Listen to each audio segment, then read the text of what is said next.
Iraq's Prime Minister will seek U.S. President Barack Obama's help to acquire billions of dollars in drones and other U.S. arms to fight the Islamic State group during a U.S. visit next week, a senior Iraqi official told Reuters. Facing a cash crunch due to a plunge in oil prices and a budget deficit of roughly $21 billion this year, Prime Minister Haidar al-Abadi wants to defer payment for the purchases, said the official who spoke on condition of anonymity.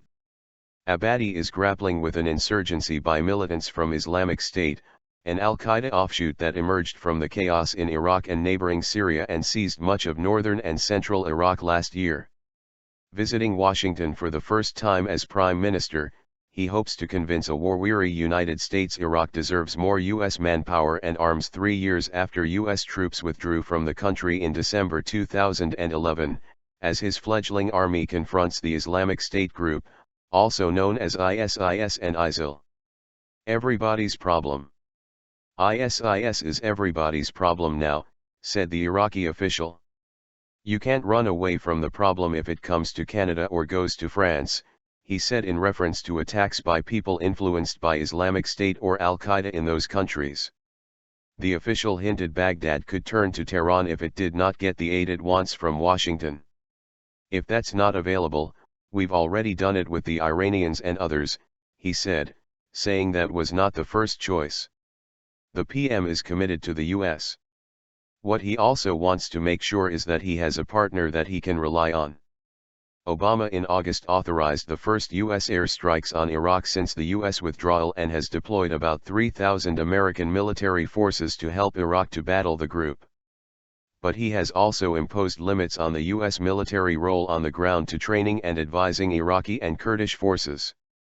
The official said Abadi, who is to meet Obama on Tuesday, wanted to explore obtaining a series of advanced weapons, including unarmed drone aircraft, Apache attack helicopters manufactured by Boeing Co. and ammunition. He will also seek permission to postpone payment for the weaponry. We're talking about billions here, the official said. This is a new approach for us because of the scale of the challenge we have ahead. Mosul and Nineveh province and Anbar will cost us a lot. National Security Council spokesman Alistair Baskey said the United States will continue to consult Iraq's leaders to ensure they have what they need to fight Islamic State. The United States is committed to providing essential equipment to Iraqi security forces, including Kurdish forces, as part of the coalition fight against ISIL, he said. Meeting between officials. U.S. Defense Secretary Ash Carter told reporters on a visit to Hawaii he expected to meet Abadi in Washington. Asked whether the United States would consider providing equipment including Apache helicopters on deferred payment, he replied, "We will consider any request he makes. We have been conducting all of our support to the counter-ISIL campaign in Iraq through the Iraqi government, and that's the way we want to keep doing it." Aware of the time it takes to train pilots, one possibility that could also be explored during Abadi's visit would be the United States loaning Apaches to Iraq, along with the pilots to fly them. Likely payment terms on those and the other arrangements for U.S. arms were unclear.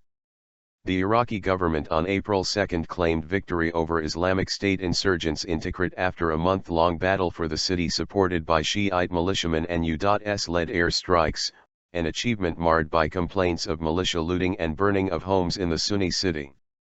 Seeking to gain momentum, Iraqi security forces on Wednesday launched a new offensive against Islamic State in the Sunni Muslim heartland of Anbar.